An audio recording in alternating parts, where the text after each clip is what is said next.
ജീവിതത്തിൽ ആദ്യമായി കഴിഞ്ഞ ദിവസം രേണു സുധി ശരീരത്തിൽ ടാറ്റു ചെയ്തു. കൈത്തണ്ടയിൽ രേണുവിന്റെ ആവശ്യപ്രകാരം ടാറ്റു ചെയ്തത് Samson K Sebastian colour on tattoo studio ആണ്. പ്രൊമോഷന്റെ ഭാഗമായിട്ടാണ് ടാറ്റു ചെയ്തത്. എന്നാൽ എന്താണ് താൻ കയ്യിൽ പച്ച കുത്തിയതെന്ന് രേണു വെളിപ്പെടുത്തിയിരുന്നില്ല. പകരം തന്റെ ആരാധകർക്ക് ഉത്തരം ഗസ് ചെയ്യാനും സമ്മാനം നേടാനുമുള്ള ഒരു അവസരം രേണു കളർ ഓൺ ടാറ്റു സ്റ്റുഡിയോക്കൊപ്പം ചേർന്ന് നൽകി. ആരാണോ ശരി ഉത്തരം പറയുന്നത് അവരിൽ നിന്നും തിരഞ്ഞെടുക്കുന്ന ഒരാൾക്ക് 10,000 രൂപയുടെ ടാറ്റു സൗജന്യമായി ചെയ്തു നൽകും. ഭൂരിഭാഗം പേരുടെയും ഗസ് ശരിയായിരുന്നു. സുധിച്ചേട്ടൻ എന്നു തന്നെയാണ് രേണു ടാറ്റു ചെയ്തത്. ആ പേര് തന്നെ ചെയ്യാൻ കാരണവുമുണ്ട്. ടാറ്റു റിവീൽ ചെയ്ത വീഡിയോയിൽ രേണു ആ കാരണം വെളിപ്പെടുത്തിയിരുന്നു.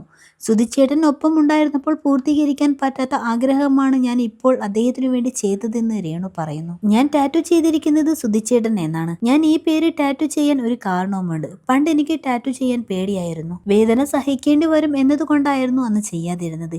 ഇപ്രാവശ്യം ഞാൻ ടാറ്റു ചെയ്തപ്പോൾ വേദനയൊന്നും ഉണ്ടായിരുന്നില്ല. പണ്ട് ഞാൻ പേന കൊണ്ട് കയ്യിൽ എഴുതിയ ശേഷം സുധിച്ചേട്ടനോട് ചോദിക്കുമായിരുന്നു, പേര് ഞാൻ ടാറ്റു ചെയ്യട്ടെ എന്ന്. ഞാൻ ഇത്തരം കാര്യങ്ങളൊക്കെ പറയുന്നത് കേൾക്കും തന്നെ പുള്ളിക്ക് ഭയങ്കര സങ്കടമാണ്. കണ്ണൊക്കെ നിറഞ്ഞു വരും. വാവൂട്ട, അങ്ങനെയൊന്നും ചെയ്യരുത്. എനിക്ക് വേണ്ടിയോ എന്റെ പേരിലോ വേദനയൊന്നും അനുഭവിക്കരുത് എന്ന് പറയുമായിരുന്നു. ഏട്ടൻ ഉണ്ടായിരുന്ന സമയത്ത് അദ്ദേഹത്തിന്റെ പേര് പച്ചകുത്താൻ എനിക്ക് കഴിഞ്ഞില്ല. ഇപ്പോൾ അത് ചെയ്യണമെന്ന് എനിക്ക് തോന്നിയത് കൊണ്ടാണ് ടാറ്റു അടിച്ചത്. മിസ് യു സുധിച്ചേട്ടാ, ലവ് യു എന്നാണ് രേണു പറയുന്നത്.